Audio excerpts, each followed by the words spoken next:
Meu Deus, não fazem isso. Passar também a palavra ao jornalista Lídio Manuel, que esta semana acabou por levantar uma questão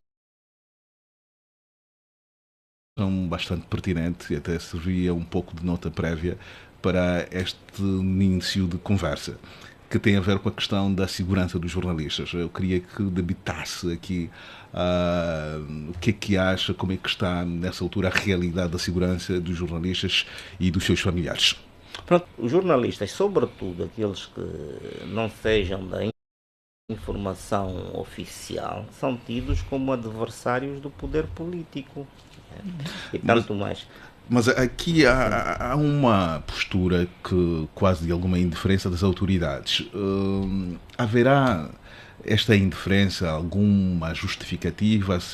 O Estado estará a levar com a devida seriedade essas ameaças, algumas delas até concretizadas em ações que afetam diretamente os familiares de pessoas que vão criando algumas ações que podem efetivamente beliscar um pouco a nossa governação? É necessário, para mim, o discurso político tem muito peso daquilo que se vai dizendo. Portanto, quando se fala, é necessário que se crie um clima no sentido de se dissuadir esses possíveis atos em relação aos jornalistas. Não é? Os jornalistas, quando são vistos como adversários, não é? Eles automaticamente estão expostos, estão vulneráveis. Isto quer dizer que dá possibilidade.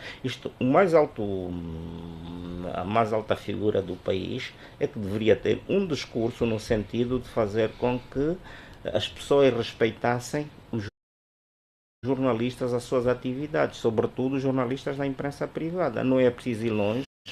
Se vocês estão recordados, houve uma altura em que os jornalistas que estavam a cobrir as manifestações do protesto eram agredidos, eram detidos.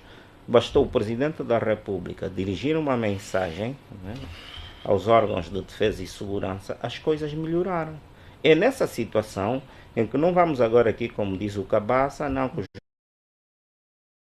jornalistas não se devem ficar simplesmente por aquilo que, pelas denúncias, mas é necessário que eles acionem, formalizem os processos.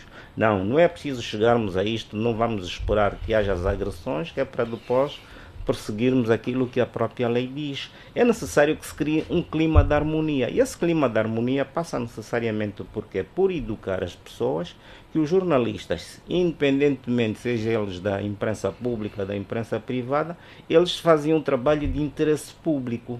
Naturalmente, nem todos fazem agenda governamental. Há quem pensa pela própria cabeça. Eu, modéstia à parte, eu sou patriota quando escrevo coisas que possam ajudar o desenvolvimento do meu país, que não coincide necessariamente com aquilo que é a política governamental. Não sou menos patriota porque sou crítico, não. Muitas das vezes a minha crítica é na perspectiva de querer ajudar o próprio país, de querer, e aliás, e como cidadão, não sou, e também como jornalista, e como contribuinte acima de tudo, né? Assisto-me esse direito, né? De eu, portanto, tecer as minhas críticas, né?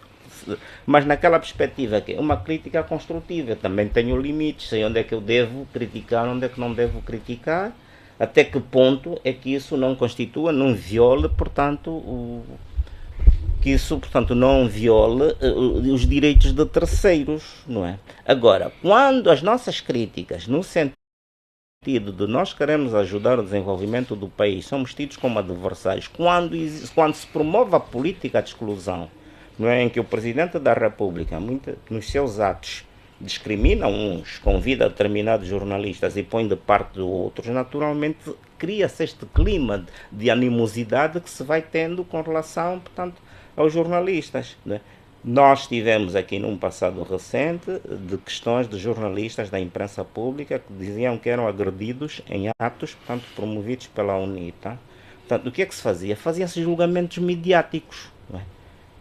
E pior ainda, nem sequer buscava o contraditório, portanto, que era parte, e aliás, e até achava aquilo um absurdo, porque quem tem que proteger os jornalistas durante as manifestações é a força pública, não um partido político que vai ter que proteger os jornalistas, não é? Porque eu até ainda cheguei a ironizar, né? Assim sendo, se estão a digo que a UNITA tenha que dar proteção aos jornalistas, então também a UNITA que protege os polícias, não é? Porque de princípio é uma manifestação. Havendo manifestações, tem que estar a polícia justamente para proteger os manifestantes. Agora, quando não se persegue, não é? E neste caso não se justifica, os visados que dizem ter sido agredidos nunca acionam os mecanismos judiciais, no sentido da tal responsabilização criminal ou civil. Portanto, nós não temos, portanto, esta questão toda que hoje nós estamos aqui, os jornalistas, os próprios sindicalistas, é preciso alguém que venha a público dizer que as reivindicações dos sindicalistas são justas. É necessário, quando eles saem à rua, o MEIA, por exemplo, a semana passada saiu à rua manifestando-se em solidariedade. Mas aqui estaremos diante de alguma dificuldade de quem governa em lidar com a crítica, com aquelas figuras que têm alguma opinião que influencia a sociedade, que influencia alguns segmentos da nossa sociedade? Eu sei que eu creio que há uma dificuldade em conviver com as opiniões diferentes. Portanto, eu gostaria de rebater quando eu falo na questão da perseguição. Bom, eu vou trazer um caso e que aconteceu comigo, estou em melhores condições.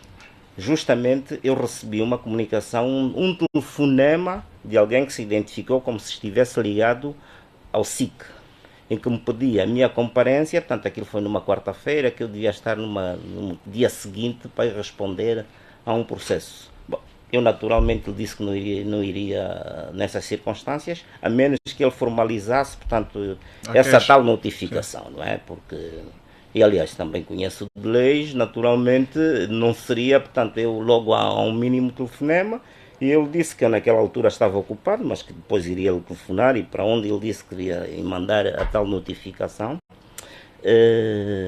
Eu de facto depois liguei para essa pessoa e disse que ele poderia me levar a notificação para um determinado local, que foi justamente, portanto, o local onde eu presto uma colaboração, que é a Camunda News. Portanto, uma notificação que foi entregue num sábado, não é um dia útil.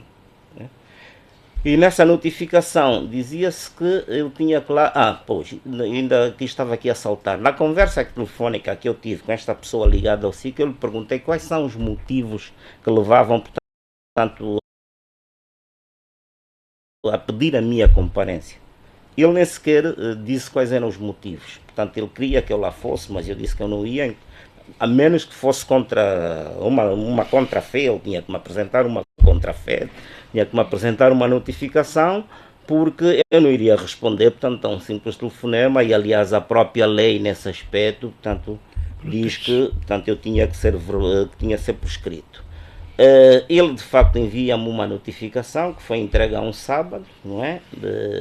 E nessa notificação dizia-se, portanto, que eu era constituído arguido e que deveriam, portanto, fazer-me constituir-me assistente no processo, portanto, que tinha que arranjar um advogado. Nem sequer invoca as razões dessa convocatória, e que pede-me que eu na segunda-feira, portanto, estivesse lá nas instalações do SIC para poder responder à notificação. Desculpa só, mas disse que seria constituído arguido ao telefone? Não, já no documento, primeiro foi ao telefone. Okay. Não.